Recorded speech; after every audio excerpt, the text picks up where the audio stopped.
For years and years and years, I've had this theory that the good legs. I had the good legs. I showed up, I had the good legs, right? The good legs aren't about your legs, they're about your head.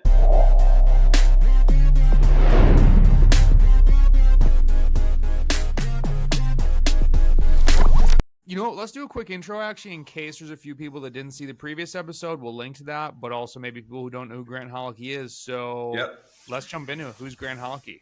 And welcome. Thanks, man. Let's see. Grant Holicky, cycling coach in Boulder, Colorado, full-time cycling coach. I'm the coordinator for Cyclocross for USA Cycling.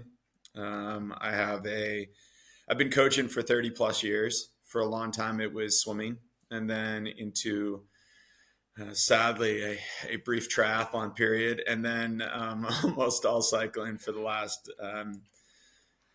15, 20 years. Awesome.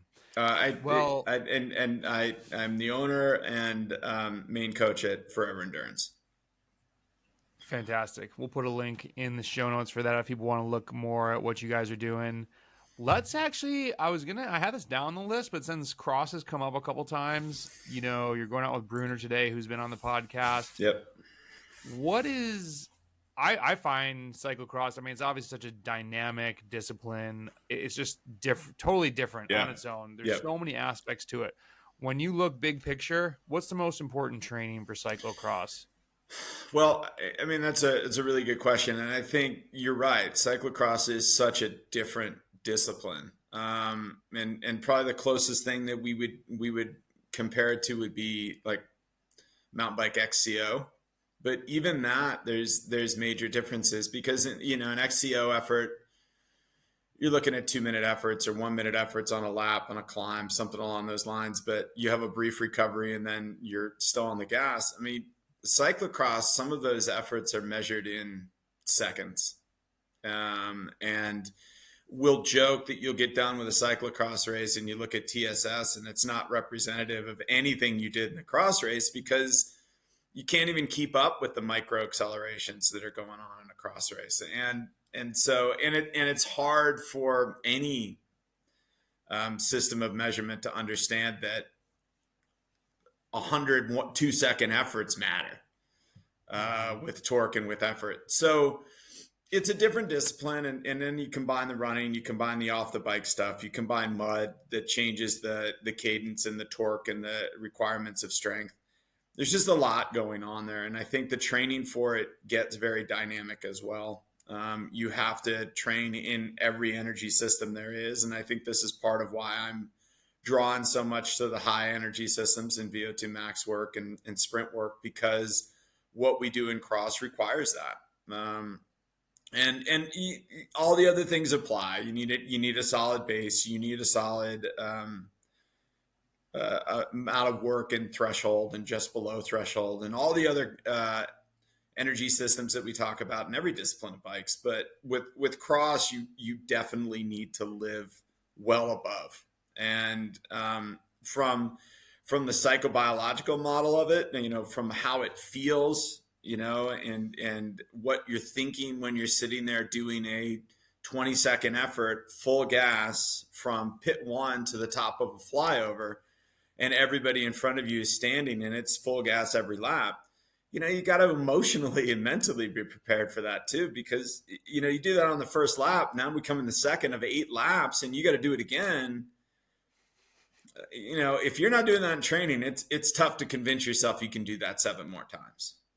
So that's an amazing point to bring up, because I think when people are new to this, they don't think about that 20-second full gas into a corner. Right. And it's not you on the trainer. It's not you on the open road. No, it's this tight course. And as you said, there's mud, there's sand, whatever else is coming up.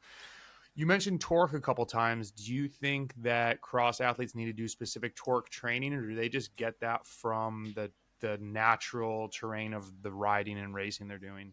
I think everybody needs to do it. I think, there's a benefit from it in every discipline, whether it's the last 2 pedal strokes over a small rise on a road race, to sustained heavy torque mud riding and cross, there's a lot of benefit to that. And if we look at research and we look at where there's proven benefits of cadence work, it's usually the low cadence work that there's some proven benefits for. I mean, I love high cadence work and I'll do it. And I think that what it does for the pedal stroke or what it does for the sprint ability isn't necessarily represented in a scientific paper, but the low cadence work is. I mean, there's definitely evidence that does that. And I think over the past few years, I definitely have lent more towards some of that low cadence work. And with certain athletes, Bruner's a great example. This is somebody who has all kinds of speed, all kinds of power, but definitely when it's heavy in Europe, that's a place where sometimes it can be a struggle for him. So we have to really look at that specifically for an athlete like that to make sure that that is being worked on and progressing forward. Not just for cross in the mud, but like I said, for mountain bike discipline, when you're going to be out of gears at times on a mountain bike. You're just going to be grinding, and same thing's true on a road bike. If you're topping that climb, how do you now create an acceleration over the end of that climb when the biggest gaps are made at the slowest speeds? It's really important to finish those climbs and get up to speed quickly, and torque is important for that. That's awesome. You mentioned some off the bike training. What do you think, and this could be a whole podcast in itself, but what do you think in terms of like running, bike skills? How often should an athlete, kind of prescribe that to themselves? If I'm going to go do hot laps, or how would you kind of help someone through that?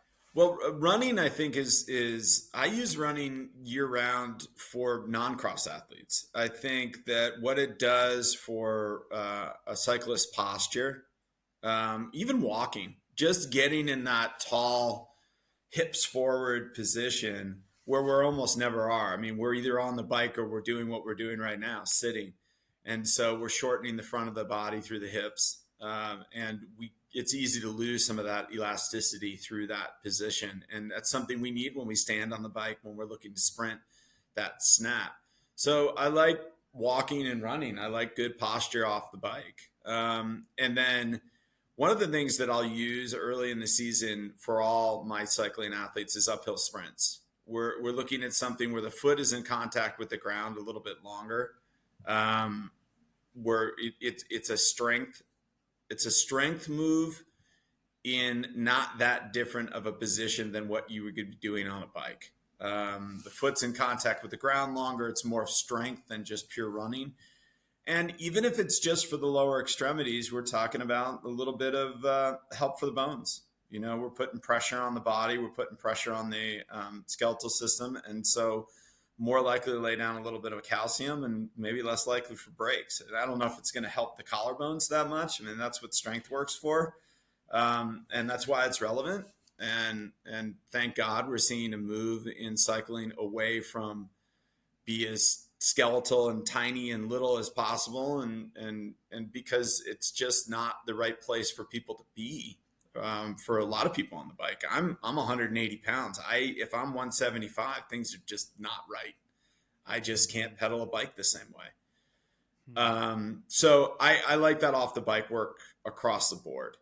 And so I think that's vital, not just in cross, but in everything. And then in terms of skill work, there's really nothing that can replace going out with your buddies and cranking on some sort of a course. And even if it's just going out with friends, even if you're my age at 50 years old, going out with friends and we're on bikes and we're people that like bikes, we're going to try to do dumb stuff on a bike, right? Like my friends jumping barriers. I'm going to try to hop barriers. I'll send you a great video of me trying to hop barriers. It's one of the more entertaining things you've ever seen in your life. But it helps all skills and it helps across the board, right? This is one of the reasons I love cross for developing athletes. It develops high end on the bike. It develops sprint. It develops that pop that a lot of times can be missed when we jump to volume too early. We miss that ability to really ride fast. And what gets hard at 22, 23, it's hard to teach somebody to go fast at those ages. You can always add volume. You can always teach somebody who's super fast to ride long. It's hard to go the other way around. So you've got riders coming up with huge pop, huge ability to go fast, great sprints, and incredible bike handling skills. And it's a perfect discipline to segue into mountain bike or to segue into road racing. And for parents, it's on a controlled course, right? You're going out with groups that you're on a grass field. You're not dealing with traffic. You're not dealing with those things. And it's a great way to develop young riders. And I think, and then the team atmosphere of cross, you're out training with friends, you're training with buddies. That's one of those things that I always worry about with youth athletes on the bike is too many hours alone. And it's a good recipe for burnout. Whether it happens or not, it's a good recipe for burnout. So cross is a great developmental opportunity. Mic drop. Yeah, I love Yeah, that. sorry, I took that in a completely different direction. Perfect. I'm like, okay, and we're clipping that, everybody. So one thing that definitely popped out, strength came up in this, and not only talking about being able to muscle the big gear in any discipline, let's shift into that strength training. I feel like I know the answer, but yes or no, and then maybe who yes, anyone no, and then sorry, there's a many questions in one. All year, does it depend? How do you look at strength training? Well, I will always start with strength is not my area of expertise. I definitely have people that I will always go to for input on that, whether that's Jessica Broderick, who is within our coaching group, or good friends like Jeff Hubler, who has done fantastic stuff with strength work. He's at Apex and he was at Wahoo for a little while. There's people that have put their life into strength for cycling. And I think I will always defer to them. But I really believe in strength work for my athletes. I think that strength work for cyclists is something that was sorely overlooked. It's in terms of hip mobility, in terms of body mobility, the benefits are extreme. Talking about a sport that has no lateral movement, right? Let's take a cyclist. We'll put 10 cyclists together, we'll play a game of pickup soccer and see who can walk the next day. And the answer is going to be nobody, right? So when we talk about cross specifically, we want to have that lateral movement because you're on and you're off the bike. You have to have athletic movement. If you don't have it, you're gonna really be exposed in places. But across the board for any cyclist in any discipline, you're always weighting that, okay, success in my sport versus success in life. I work with a clientele that's getting older. I have a lot of guys that are my age that I work with, and there's a lot of riders out there that are in the 60 plus categories. If we're only doing true non-lateral movement, we're setting ourselves up for failure. And I think that's even true of young athletes. I mean, we're starting to get into this place where we're going, oh, wow, is all this sugar good for our teeth? You know, these side effects to our sport that we don't necessarily want to take people down that road of. So I love strength training. I like it year round. Obviously, there's an off-season piece to that puzzle where we're doing it more. And then there's the beauty of strength is that, again, a lot of the research will show you retain most of your strength for 3, 4, 5 months before it starts to fade away. And so you can get yourself into the race season and really rely on, if you're racing a lot, no strength, but if you've got those open weeks or an open 2 weeks maintenance work, kind of getting back to the feel of it. And a lot of people enjoy strength work. Helps me feel grounded. It helps me feel like I can push on the pedals of the bike. So if I have a week where I'm not racing, I'll go in and I'll do some light squats, or I'll do some heavy squats, just to deadlifts, just to feel that feet on the ground, everything's balanced, I'm firm, I'm solid on the bike, and I inevitably feel better on the bike after I do that. That's great to hear.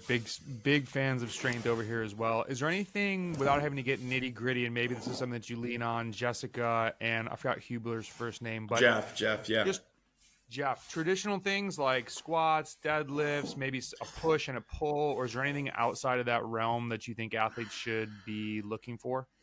I think we need to continue to focus on the back of the body, glutes, upper body and back. You spend so much time on a bike and it's so easy to be here. I mean, I used to see it in my swimmers all the time. You'd see all the kids sitting like this on the side of the pool deck, remembering that everything we did for swimming is lat based, right? It's back based, and they're all here. So they're not allowing those things to fire. I think that's very similar of what we get to with glutes, right? That's the power. That's where we really want to generate the strength on the bike. And it's easy to shut those things down. You're sitting in your car, you're sitting on a chair, you're spending so much of your day in a place where they're not doing anything. So I love that there's been a big push in activation before rides, before races. There was, starting to show all the pro riders with their bands this year. I saw it on coming up on social media, right? But this has been going on for 5-10 years that people have been doing this, and it really makes a big difference. And it's something simple. It's something really short. It's not a pre-race routine or a pre-ride routine that interrupts you drinking your coffee in the morning, right? It's not hard to do, and it does make a big difference, not just in that ride, but then long term down the road, that we're getting that firing, that they know what they're doing, that they're involved in the training. Very cool. Awesome. What's in the first podcast we talked a lot about intensity. So on the flip side, do you have any hard set endurance guidelines? We hear sometimes from people, oh, if you surge into tempo, that's terrible because now the body's not riding in endurance. Or are those things just a realistic part of riding a bike? Listen, I think one of the biggest confusions we have, and oh, wow. I got myself in a little trouble with some of your listeners about how much I like intensity. This will get me in more trouble. But we have to keep in mind that wattage is a representation of one piece of a metabolic zone, right? So when we're riding a bike and we're asking somebody to ride base, there's a bunch of different ways to measure whether we're riding base. It could be heart rate, it could be lactate, it could be respiration rate, it could be power, it could be perceived exertion. There's a lot of different options in there. And what a really in tune rider is doing is they're using a little bit of all of that, right? And so what gets hard about all of these metabolic zones is they move and they shift.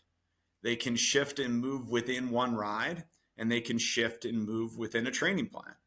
And if we're very data married and we're only looking at the wattage, then we're really missing some of the other things that are going on. If we're riding zone 2 and we've been on a 3 or 4 hour zone 2 ride, and we start to feel our heart rate drift, our respiration rate drift, and the perceived exertion is huge. Like I love that people kind of ignore this, right? You're 3 hours into a ride and suddenly 210 watts or 220 watts is super hard.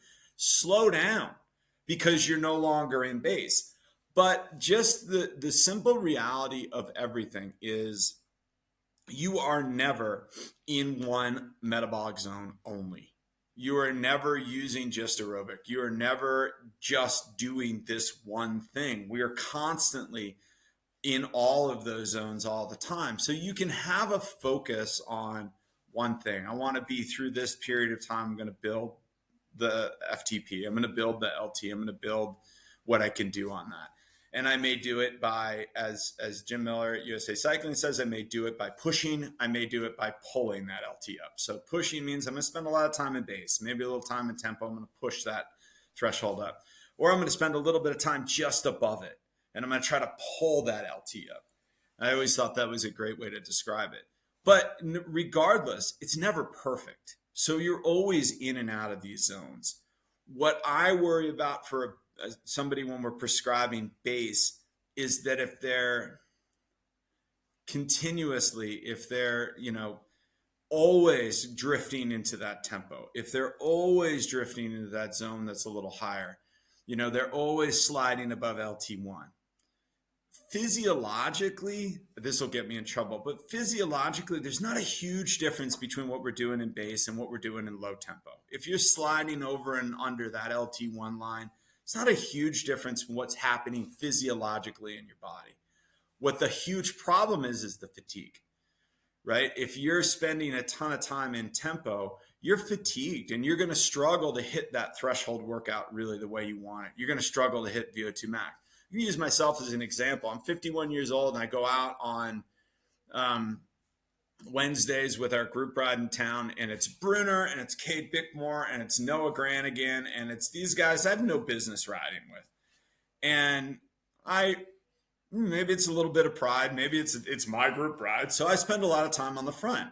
So I spend a ton of time in tempo while they're riding easier base, right? Like they're ripping around at 230 watts, and that's truly base for them. And that means that I'm at 240, 250 watts because A, I'm not as aero as them, B, I'm a little heavier than them. And so I'm constantly sliding above LT1. I'm constantly in tempo. And what I'll find is over the course of a cyclocross season, which is majority of what I race, my high end just because I can't spend the time when it's time to do those big efforts, hitting those huge efforts.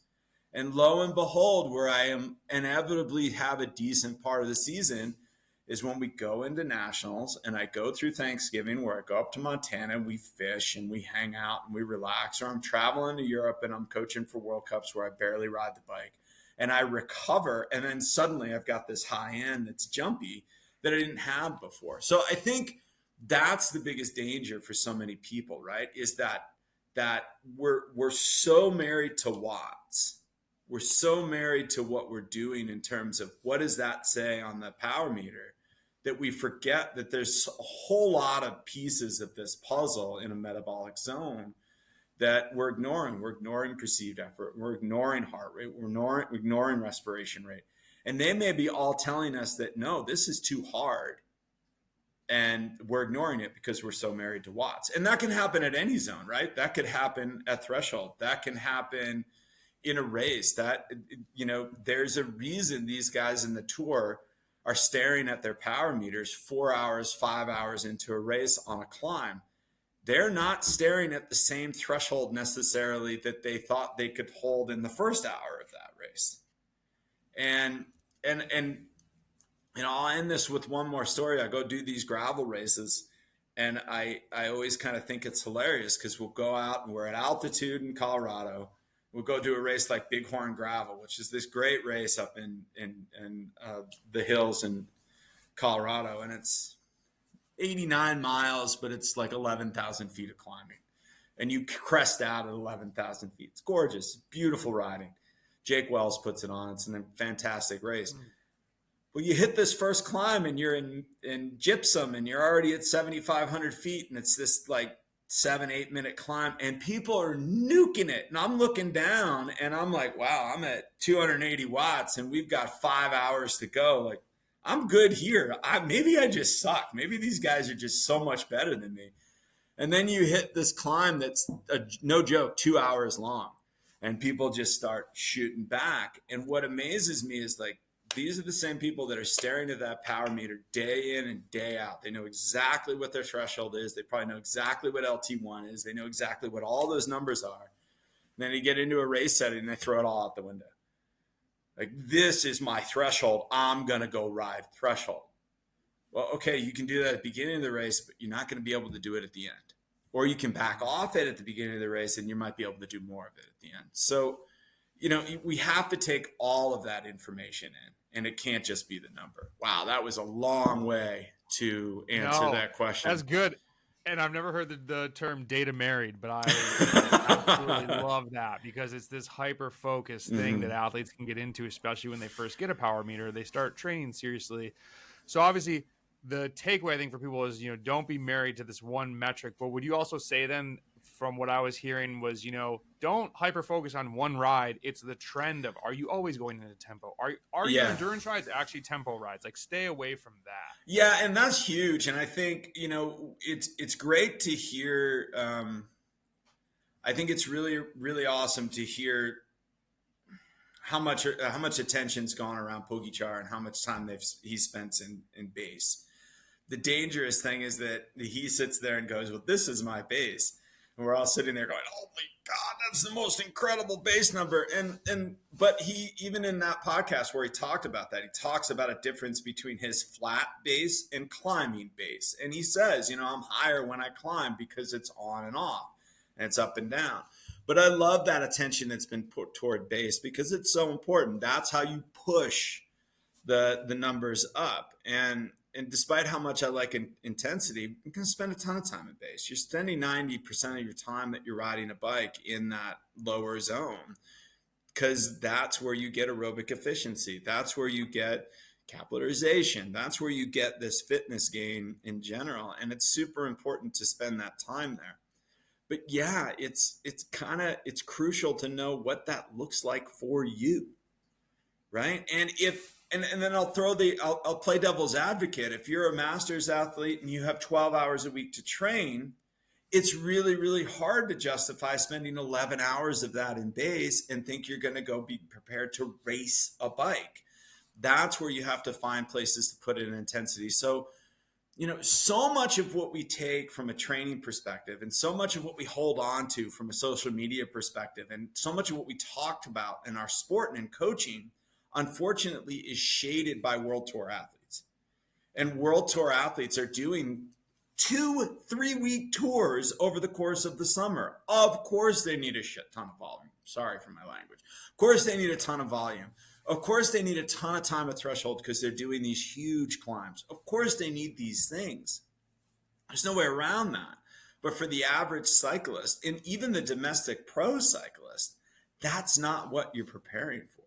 And so we need to really prepare differently with focuses that are specific to that athlete. And if that athlete's doing cross, it's going to require a different training plan. If that athlete's doing gravel, it requires an incredibly different training plan. If they're racing crits, it's a different training program. So I think it's really important that everybody out there listening is looking at, am I doing what's right for me, or am I following what Pogacar and Wout van Aert are doing, right? Or is my coach doing that, or is my coach kind of training me the same way that they train everybody? That's really what we want to see. We want to see that individualization toward your discipline, towards your life, towards your age, towards all those things that you can do. And that's not just masters athletes, that's everybody. I love to hear that. We actually just posted something on Instagram about, I was going to have a guy who's a masters athlete who got sick, had injury, and turned things around and came back and still won masters nats on the mountain bike. And I was talking to another coach who said, hey, what if you just started having some mortals on the podcast also? Like, you have these great coaches. Your name came up, like you have these world tour athletes, but like, what about average Joe? And I want to dig in on those because it's applicable to so many more people. And I think the stories are really cool when you have someone who's working and they're like, okay, I love this thing. How do I get to be my fastest on the weekend? Yeah. And I think that's really cool. I mean, it's funny, I have a 6-year-old and a 9-year-old. And when we get into the spring, we have sports on the weekend. We've got lacrosse on the weekend. Right now, we've got skiing on the weekend. I actually have shifted my schedule, believe it or not, to a 5-2 plan. Very much like, what's his name? Vanderpool, the skater, the Norwegian skater that came up with that, right? My week is 5 days on and my weekend is off. Like, how opposite is that from most masters cyclists that you talk to? Because during the week, the kids are at school and I'm a coach. Yes, I have a ton of freedom there and I'll ride during the day, but I don't want to miss their stuff on the weekend. And I don't want to get up at 6 a.m. Like, I spent my life getting up early for swim coaching. I don't want to do it on the weekend. So I take the weekends pretty much off and I'm training during the week. I've got athletes that are in college that are high level neopros, right? And we're like Thursday, Friday, my hardest school days of the week. Monday, Tuesday, my hardest school days of the week. So we've shifted their calendar to a 5-2 to represent that. And then, you've got guys that don't have a job. And so you can do a 10-day block. And so you can do 3 on, 1 off, 4 on, 2 off. But all this stuff, there's no perfect recipe. There's the perfect recipe for the athlete.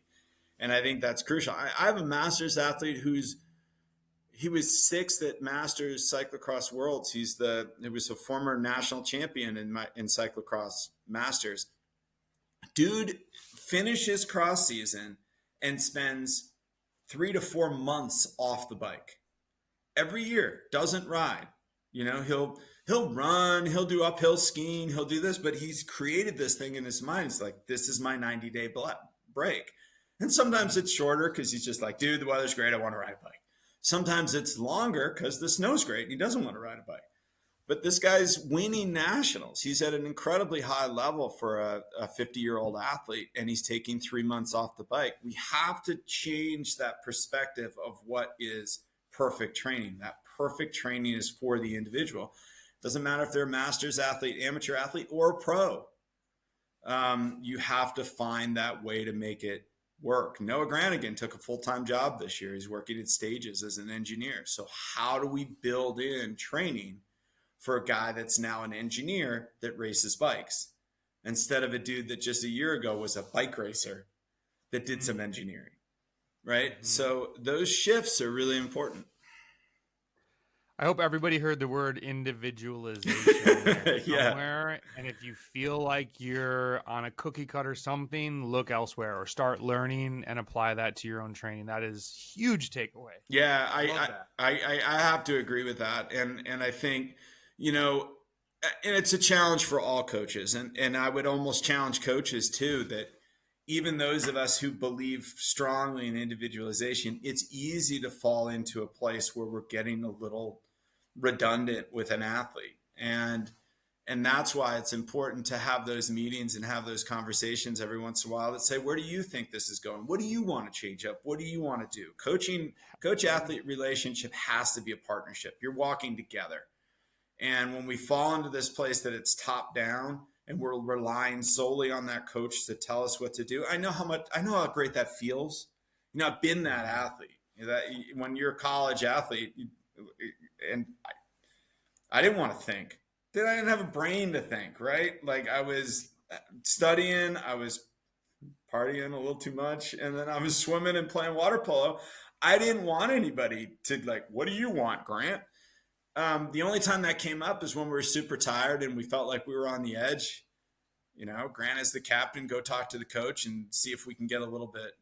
But like, I didn't want to think then. But it would have been really helpful in retrospect to have an open dialogue with that coach and go, Coach, we're in finals, right? We're really struggling through this period. We need some time off. Or this is where I'm changing as an athlete. This worked for me for a number of years. What do we need to do differently now? And I think even that, I've heard a lot of coaches say that, 5 years things start to get stale. And I believe I see where that comes from. You're doing the same workouts for 3 or 4 or 5 years. You get really good at those workouts. They may still be really hard, but you got really good at those workouts. So they're not as hard as maybe they need to be. And that relationship needs to shift. You need to try different things. You need to go in a different direction. And that takes a conversation between the coach and the athlete to say, let's go do this together. And that's how you can retain an athlete over time. And that athlete feels like they're still getting everything they need. 100%. And I think also the coach, like my own bias as an athlete, trying to block that from how I coach an athlete of what I like versus what I don't like. And I always find that interesting to gut check myself. Of, okay, you're not coaching yourself, Brendan. You're coaching X, Y, and Z. And it's interesting, the psychological side of that. So that's actually one of the questions I was thinking of is you had talked about in the previous podcast that people should listen to, that athlete communication that you mentioned, how individual response to training. How can an athlete say they're hearing about, hey, I got to go live in these places above threshold. I'm doing some more high intensity now. How does someone know when to push on more or maybe pull back? And I realize that's kind of like a really big can of worms, but any pearls that you can drop on that of like, okay, you know what, let's do one more day of this, or no, you're good with this, man, let's change up. I think, man, that's such a open-ended, loaded question. I do think really understanding yourself is really important. Having that open dialogue with a coach to say, dude, I'm tired, right? And I think this comes back to what we were talking about a little bit before. You can't be married to the data. If you're going out, I had an athlete go out recently and they're doing over-unders, pretty classic. threshold workout, play around on either side of that line. And they came out of it and they're like, I can only do one set, and then I went home.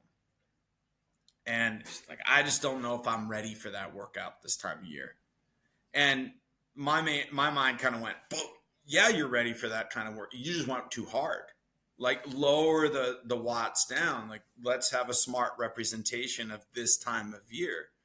And I'll have athletes that only took a week off, and maybe their threshold is they're only going to be off by 5 or 10 watts, and it may only be for a week or so, right? And mainly that's not physiological. That's more kind of mental. Oh, I forgot what this feels like. I don't have the same natural painkillers coursing through my body that I do when I'm in a big training block. But I think one of the first things to kind of keep in mind is discerning the difference between I'm tired and I can't complete that workout at the watts that I want to complete it out, or I'm tired and I can't complete that workout, right? There's a big difference between those two things. And, acute fatigue and fatigue in the moment and global fatigue. Are you starting to have this interrupt your life off the bike? I'm struggling to sleep. My heart rate's elevated a lot. I'm irritated. I have these things. That's when we really need to make these choices that say, okay, it's too much. We need to take this a step back. And we need to take in every aspect of that athlete's life. Even if it's a pro and they're having trouble at home, even if they're a pro and they have a family member just pass away, that has to be taken into consideration. And so we can't just blindly push through. And I think the other side of that coin is we have to shift this idea of rest as failure. Rest as a break. Oh, I trained too hard, I need to rest. No, man, the whole goal was to put you in a place where you were dying, right? We wanted to challenge you. We wanted to make you super compensate. We wanted to get you in a place where you were on the edge. We went over the edge. We succeeded. Now rest. That's your reward. And how do we frame that differently so it's not, oh God, well, we fell apart early. That's a failure. No, we fell apart early, dude. We were on it. Let's take a little bit of a break. And I think there's a lot of value in shifting the mentality that way and looking at things a little bit differently. It's not necessarily a problem to pull back on the training. Sometimes it's the right thing to do. I've even taken to not writing recovery when I write recovery weeks. It's adaptation. It's a positive approach to when we're unloading, right? Instead of unloading, right? Like, instead of what Garmin yells at you every time you look at your Garmin, unproductive. You've plateaued. That's a great meme. That's like the difference between Apple Watch and Garmin. Apple, way to go. You're training. Good job. Garmin, that was unproductive. You're worse than today, normal. But it's so easy to kind of get caught up in that. And that relationship with it is important, and know thyself. And dude, that's hard. And that's why coaches are so important, to be that person that says, nah, it's okay. Take the day off. Like, what's one day going to do? And for so many of my athletes, whether they're pros or they're amateurs or they're masters or they're kids, those one days happen all the time for a number of reasons. I had to go to the dentist and I had to fill a cavity. Like, should I go out and train? No, don't go out and train. Like, you're going to drool all over yourself for 2 hours. Just chill out, man. Relax. We'll pick it up tomorrow. We'll figure it out tomorrow. And then the thing that I will say, scream from the rooftops. You have a workout written Wednesday. This comes up all the time, right? You have a workout written Wednesday. Something goes wrong. You can't complete that workout. You're tired. You're wrecked. Something happened at home. You're stressed out. Work was hard. Whatever it was. Inevitably, the first thing the athlete says is, well, I'm going to do that tomorrow. No, don't do it. There's a reason you needed the day off. Take the day off. Well, tomorrow's an easy day. Great. Tomorrow's another easy day. There's a good reason for that. Now we got a 3-day block going into the weekend. Go for it. But if you take today off because you needed it, and tomorrow you put the workout to it, now we have a 4-day block, right? What's that 4-day block going to look like? And I often do the parent role of like, yeah, okay, you can do that workout tomorrow, but then we got to take Saturday off. Okay, I'll take tomorrow off. Right? Like, let them make the right decision by giving them the option they don't want to hear. But it knowing when to pull the plug is probably one of the biggest skills of high level athletes that people don't give nearly enough credit for. Right? High level athletes, they're amazing at keeping it going. The consistency is incredible. They're day in and day out. They love the plateau. They love the grind. They love those things. But what really, really good athletes are good at is listening to their bodies, listening to their coaches, and listening to their team, and just going, you know what? Yeah, it's okay. I'm gonna take a day off, and it's not gonna hurt There's me. some huge actionable nuggets in there that are going to be very beneficial for a lot of people. I appreciate that. What's mental? You didn't say mental training, but it's maybe like mindset. I forget exactly the term, but let's jump in on that real quick. Do you think athletes need a mental training, or how? Maybe ask this differently. There's some athletes, and this is like a cliche thing, but some athletes have that dog in them. I know I can send them, things haven't been going great. They have this race on Saturday. I don't worry at all about Right, them. There's the other athletes that it's, oh my God, I missed this workout on Tuesday, and I kind of, right, and right, you're trying to help them get going. Just, dude, you got to get to this race and just do what you know how to do. right. But is that mental training? Is that mindset? How do you view I that? well, I'm a firm believer that everybody's going to need mental training at some point, right? Everybody's going to need that mindset support at some point. And you're right. You do have those athletes that everybody can look at and go, man, they just got it, man. They just got the mental game on lock. I will never forget one of my young athletes when they texted me back, mental game is on lock. And I'm like, dude, you're 17. Nothing is on lock. Nothing at all is on lock. Least of which your mental game. But okay, let's roll with that. But the point is, at some point, you're going to reach a level or you're going to reach a circumstance where it's not on lock anymore. And if you haven't been working on it and you haven't been practicing it, and you haven't been doing the mental training along the way, now you're exposed.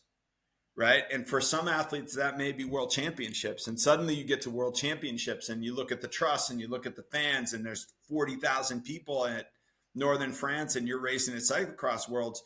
You're exposed. You're not ready for that. It may be a circumstance, right? It may be, man, I'm so used to having these perfect lead ins, and suddenly I don't have a perfect lead in. And this is the race I care about. And my buddy that I really want to beat is there. That may be what exposes you. So I'm a firm believer that mental training is best delivered through coaching. And Dr. Brian Zuliger, who studied with at Adams State when I got my master's in mental strength, he talks about this all the time. It's not a fix it thing for mental training; it's a build it thing. What are the skill set that I can rely on so that I can walk into any situation and have some skills that I can rely on to be ready for this situation? And that may be dealing with expectations, right? Like, it's so many athletes. We'll go through this all the time with athletes of, I'm not ready to race.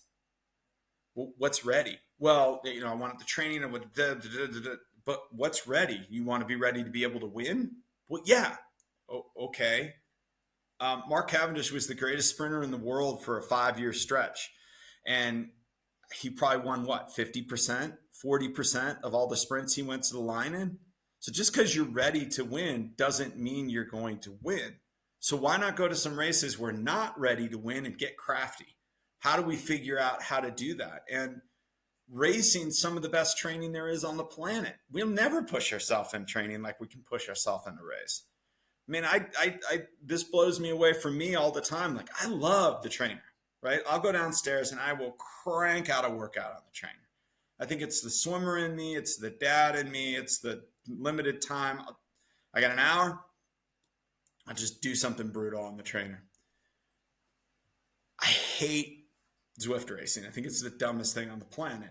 But if I do a Zwift race, dude, I am in puddles of sweat and I am inside out at the end of that race. It's just the whole idea of anything resembling competition. I go to a whole nother level. And that's true for most athletes. You're going to push yourself further. So entering races before you're ready, being in that place of going, okay, got our butts kicked. What do we take out of that? What did we learn? What did you learn about yourself? What did you learn that you can do when you're not physically ready? What did you learn in terms of racecraft? There was a long time when I was 40, mid 40s, that I felt like I could step easily into a Pro 1-2 race around here at Crit. And if I got myself in the first 10 riders, I could just hang out there all day. If you're in the right spot, it wasn't hard. Now, could I compete to win? No chance. Like, I can't sprint like those guys. They blow me out of the water on the last 3 laps when they really ramp it up. But the majority of the race, if you're using racecraft, you can sit in the right spot. So these are those things that you can learn along the way, that that's I think the misconception about mental strength. It's not like you're sitting in a dark room meditating, yelling om, and trying to figure stuff out for the future. It's like it's an awareness, right? It's an ability to reframe. It's an ability to walk out of a race and take the good and the bad and make the bad actionable going forward. It's how do we deal with the nerves and the anxiety? How do we recognize that the nerves and the anxiety are there for every single athlete? They're never going to go away. And I think that's one of the really important pieces of what we do too, is this never goes away. I'm never going to eliminate it for you. I'm going to teach you how to use it actionably, and I'm going to teach you how to deal with it. So there's all these pieces of what mental training is, whether that's resilience, whether that's lowering arousal levels, whether that's raising arousal levels, right? One of the problems I have when I go to the line anymore at a cross race is I'm coaching and I step up to the race and I'm, oh crap, we're about to race. And my heart rate's at 65 because I'm doing something. Oh, gotta get going. Where's the caffeine gel? Like, try to get yourself wound up. But those are all pieces of the puzzle of how to find that optimal level of arousal, how to find that optimal emotional state for you to race in. For some people, that's angry. I joke, the guy on Fast Talk, Trevor Connor, that I work with on the podcast on Fast Talk, he has to get angry at people to go race a bike well. And I'm like, dude, if I get angry, I'm terrible. Like, my perfect state is joy. It makes fun of me. I'm like, I just want to be out here with my friends. I like going hard. This is fun. It's joyous. And so there's so many different pieces of the puzzle there, right? But like, everybody's going to need this. At some point, you're going to need this. And whether you use it off the bike, oh my God, with 2 young kids and busy lives and both parents working, I can't tell you how many times I use this mental strength stuff, this sports psychology, and it has nothing to do with sport. I'm using it for the rest of my life just to get through the day. And this is why I think it's important that we talk so much about what we're doing with mental strength is about performance. Performance isn't necessarily sport. It can be at the office. It can be as a parent. It can be as a coach. We're constantly performing, right? When I walk into Cyclocross Worlds and I'm the head coach for the U.S. national team, I am on stage from 8 a.m. when I first interact with an athlete until 7 p.m. when I walk into my room. I am on stage. I have to be on. If I'm they're they can't be that way. I am there to coach, and we're fired up. We're ready to go. We're having fun. This is what's going on. And I'll go back to my room at 7 o'clock at night, close the door, and because you're exhausted. But you have to know that that's your performance. And coaches have to understand that too. You're performing. Parents have to understand that with athletes. They're performing when they're driving their athlete to a race. Because if they're nervous and scared and wound up and all of that stuff, their kid's nervous and scared and wound up. If you're driving to the race and you got a teenager in the back and you're listening to some horrible music that they like and you're singing along and you're having fun, they're having fun. And that's one of those things to understand, that it's not just about sport. It encompasses everything that we feel and we experience around sport adjacent. I really like that piece of the emotional state that you perform well in, because I think athletes could ask themselves, hey, do you perform better on the Saturday Hammerfest when you're with your friends? It's just a friendly competition, but you're all trying to bust each other up. And maybe you're more like, I'm going to get you when you're at the race versus the villains, but are you psyching yourself out? And I think that's such an interesting way to kind of check ourselves. Where do we actually perform better? And then how, if you're better at the group ride, how do you change that for Yep. race day? I Yep. really like that. There's this thing called individual zone of optimal functioning, eyes off. And where you can, this is very brief, but how you can do that is spend a little bit of time thinking back of your greatest performances. And they could be in life, they could be in sport, they can be in anything. But what was the mindset going into those performances? When I look back at my really good performances, they were not high anxiety moments. They tended to be fun moments. They tended to be beating up on my friends. And when I was able to start to translate that to a race setting, then I could put myself in that spot. Because I'd be laying in bed 2 nights before a big cross race, nationals, and you get these nerves. I mean, and I'll have athletes do this. Visualize the race. Visualize it, smell it, taste it, all those things, right? Taste the goo you're about to take before you go on the line. Smell the frites. Smell the, cyclocross is like, smell the awful food truck that's right next to you when you're getting ready to start. Smell bacon. Whatever that might be, those smells are going to put you in that spot too. The visualization, you're in that spot and you'll feel it, man. Heart rate will go up. You get that pit in your stomach. You get the butterflies. Oh, there's this great line, recent lies. Get your butterflies to fly in formation. I can't remember where I heard that, but that was such an amazing line of like, get your butterflies to fly in formation. You're going to be anxious. Channel the anxiety towards something that's useful. I think that might have been Steve Magness that said that, and get your butterflies to fly in formation.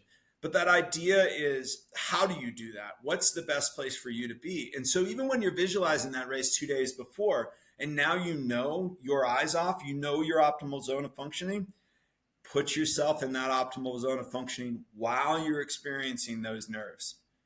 And then you're sitting there going, okay, I got this. Now I can go to sleep because I know I got this, right? What are those tangible, real things that you can do that put you at a place where you're like, I got this. I'm online now. And for me, again, I'm weird. For me, it's like I picture the start line. I picture my friends. I picture laughing. I turn that struggle, that challenge into something that's fun, something that's entertaining for me. And that's my reframing. So now I look at that race and I'm like, God, man, I'm just going to go out there and rip it. I'm just going to go have fun. And if I get 6, great. If I win, awesome. If I flatten the first 5 minutes, oh, well, I'm still going to race hard.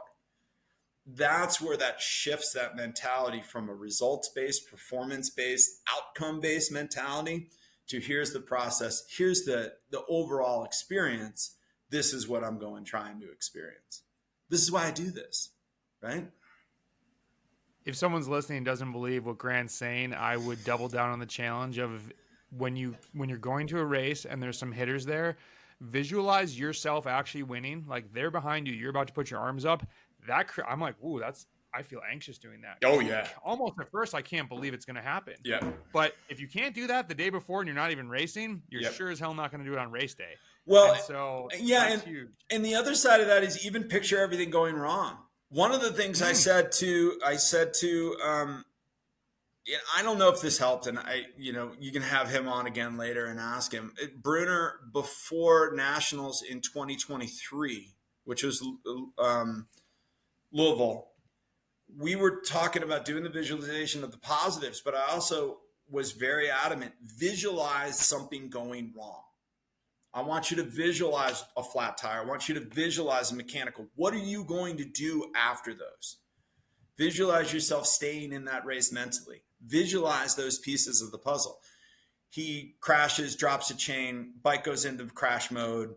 He was 40 seconds back, rode back to the front, won the race. Like, I don't know if that helped. I don't know if that did that, but we were talking about visualize how you handle the tragedies too. Right. And I remember as a swim coach, this was something I actively did. I would visualize what my reaction was going to be when that kid made Olympic trials. But I also visualized what I was going to do when they missed by 100th. How do I then help this kid who is crushed get ready for that next race and take a chance? How do I get ready to console that rider at the finish line of nationals when they get second? As a coach, You have to prepare for those things. So you sure as hell have to do that as an athlete.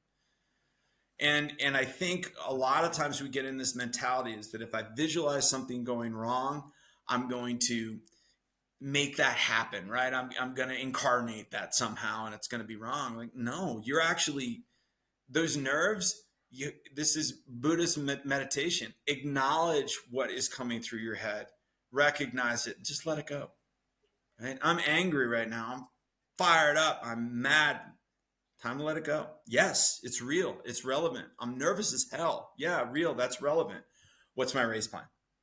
That's fine. Let it go. Back to something actionable.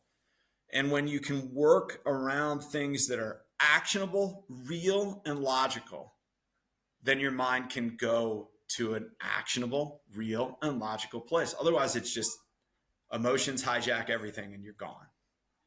And sometimes that works. Sometimes that works. We can haywire. I don't like that. I like the actionable real. We can hope it works. But as a friend of mine, Neil Henderson, once said, hope is not a race strategy, my friend. Hope is not a race strategy. So I think those things are a really big deal, and understanding how to do that and getting with people. And that doesn't mean that you got to find a coach with a master's degree in sports psychology. It's that coach that understands or will even talk about this stuff with you. You know, it's having somebody that you can get with together and come up with a strategy. Right? Really, that's the key, is how do I come up with a strategy instead of deal with it, kid? You know, because that's what I grew up in. I grew up in the 80s, late 80s, early 90s with sport. And the answer was, especially for a boy, deal with it, kid. And it made me tough. It made me unbelievably tough, but it didn't make me a great athlete from my coaches. You know, there's things that my dad would say, deal with it. That made me a good human because I had to learn how to deal with it. But as an athlete, that's not what you need to hear. You need that little bit of that support and guidance. It doesn't take much. It just takes well, tell me about that. I realize we're an hour. Do you have time for 2 more questions? Oh God, I got all the time in the world, my friend. I'm here for you. I don't need to ride. I don't need to go get my butt kicked on a ride for another hour. Okay, cool. Just got 2 more, and I promise I'm not trying to get you in trouble with the internet on this one. But is there any bro science that you believe in? There's really no data, but you feel like, and you've seen in athletes, man, this works. This makes people faster. And I think given your sports psychology mindset, you have a really practical approach from coaching to the athlete's race day. Maybe have some fascinating perspective on something that works besides there's no formal research on it. Recovery. Okay. Across the board, you can take almost every recovery mode, and there's almost no science behind it. You can talk about ice baths. You can talk about infrared. You can talk about Normatec boots. You can talk about, you can talk about protein powders after a ride. There's really limited science on what these things produce in terms of muscle productivity the next day, right? I love ice baths, man. Love them. Absolutely love an ice bath.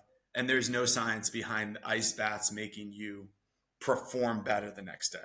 Now, yes, there's science behind what it does to the parasympathetic nervous system.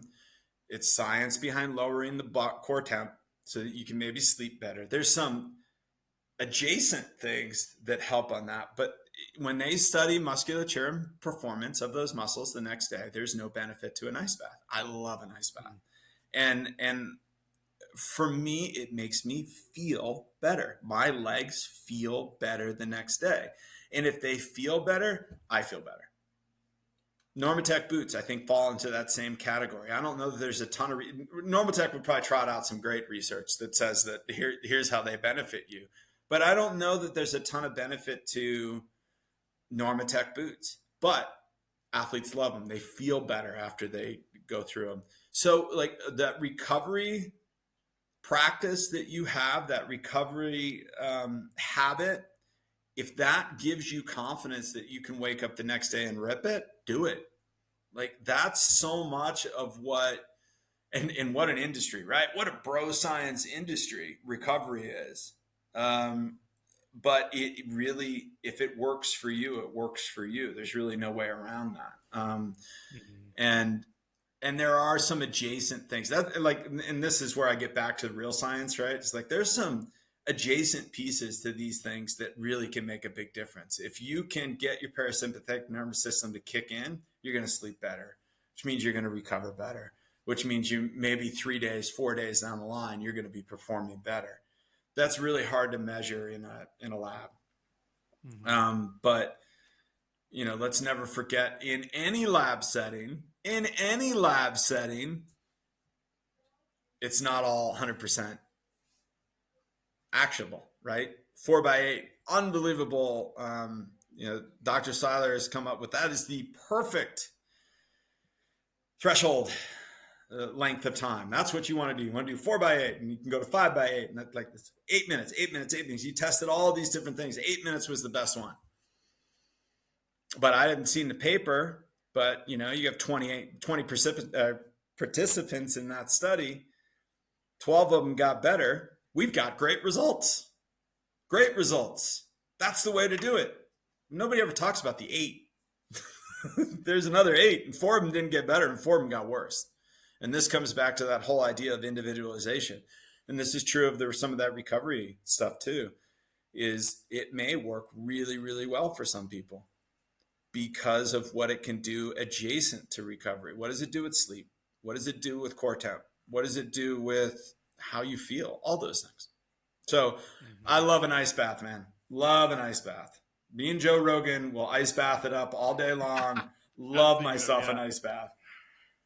Well, I love that. Find what works for you, and I think that piece, the belief, also ties into the whole mental piece of just being a strong mental athlete. With so much of this, so many actionable things today, this season, that people can put into their training and racing. Looking forward, you've got such a long history in sports in general. What kind of excites you about the future of training and coaching, or where might you in your crystal ball see things going, or things that you're just, maybe you have your ear open a little bit more to certain topics or subjects? Well, I am really heartened by how much sports psychology and mental strength is coming into sport. Obviously, I'm a little biased because I have a degree in this, but I think everybody should remember that I went back to get this degree at 48 years old, at 47 years old. I went through a lifetime in sport and then said, this is what I want to study because this is what's relevant. My undergrad degree is in biology, and so I understand physiology quite well, but definitely it was during COVID and I wanted to go back to school, and there was a bunch of different options. Yeah, I could have gone back to school for kines. I could have gone back to school for coaching. I could have gone back, but this is what to me is the most relevant piece that's really underutilized and under-promoted.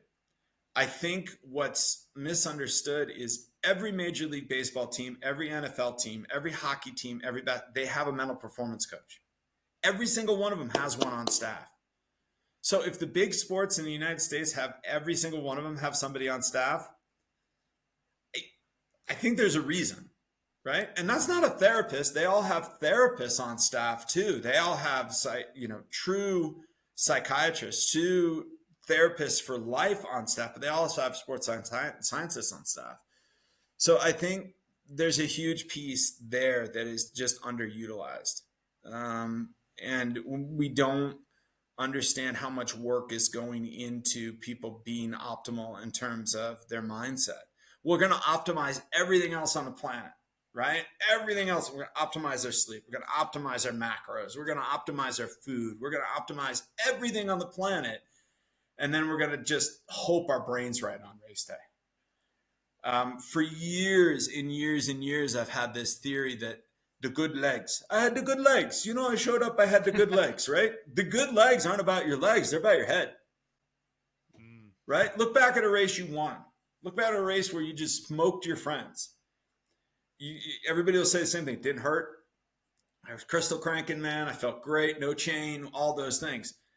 If I took you in the moment of that race and asked you how you felt in that moment, you'd say, I'm dying like a pig. I am exposed. I am dead. I got to just hold on. But after the race, we remember it. It's like, dude, that was amazing. And part of it is when you're really in the zone or you're in flow or you're really nailing it. Part of it, man, is you don't remember anything. Right? It like I have some of my best races from college and after college. I went the fastest I went as a swimmer when I was 31, which is an unbelievable statement in and of itself. I don't remember that race. I remember the start and I remember looking at the clock. But everything else was dead on the way I wanted it. I was in that zone. I was in flow. So I really think the mental side of sport is exciting down the line. Let me put it to you this way. I went and got my CMPC, Certified Mental Performance Coach, 2 years ago. And I think my membership number is like 210. That means there's 210 of us at that point. There's not a lot. So this is such an underutilized aspect. That's wild, especially for cyclists that see license numbers. It's like if someone has 5 digits, it's like, whoa, oh gee. Yeah, exactly. I ran across somebody the other day that had a 3-digit That's number. crazy. And I was like, dude, you joined when you were like 2. Yeah. So I really think that's a big thing that I'm excited for. I'm also excited for continuing to bring aspects of data into the equation that are more rounded.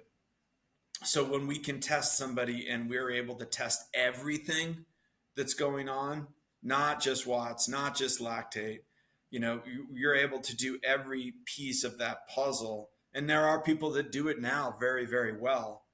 But I will always say that testing in a lab is a snapshot. It's not what you necessarily can do. So when we can start to take that kind of testing out on the road, that's when we're really going to come up with some stuff that is going to be really cool for the future of physiology in the sport too. When we really understand what's going on in the body at the end of a 20-minute climb, when we have real-time measures of what these guys are doing, not just with watts and heart rate in a race, but all these other pieces of the puzzle, real-time CDA, real-time respiration rate, real-time metabolic rate, what we can do with these things as they become wearable. I think that data is going to be really life-changing for a lot of people because you're going to start to see the individuality of it, and you're going to start to see people really be able to create what we were talking about earlier, true individualized program for them. And that's when you're going to see some of these people that weren't the greatest in the world start to become really, really good. That's gonna be bonkers. Like when phenotype and WKO actually affects what the train, like it's can of worms exploding. That's gonna be wild. Man, Grant, thank you for coming back. Appreciate it. Everybody, definitely check out the first episode if you missed it. Check out his website for more on Forever Endurance. Any final words for the people, Grant? No, man. I hope you have me come back. It's a lot of fun. It's a lot of fun to talk about it this way. And love your podcast. Love what you're doing out there. And I think if there's anything you can learn here from Hausler, it's consistency is king, man. Just keep doing it. Just keep getting those people, and you like watch those guests get like more and more impressive as time goes on. You can start with people like me, and now it's like really, really impressive people. Dude, you're really impressive people. It's just it's fun to watch people really dedicate themselves to something. I love how you're a coach yourself and you're bringing other people on. The collaboration is amazing, and it's such a missed piece in our sport that we ought to be sitting down as coaches going, what do you do? What do you do? What do you do? Here are all my workouts. Here are all your workouts. Let's just go make athletes better. And I think this is a great way to do that. So thanks for doing it, man.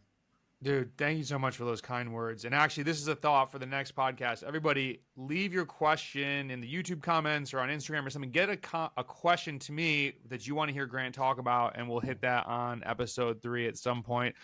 We're recording this February 28th. I think we'll post this in April. And so then maybe we'll do another one like, I don't know, midsummer, post-road, or we'll find a time. Yeah, it'd be great, man. It's always good to talk to you, my friend.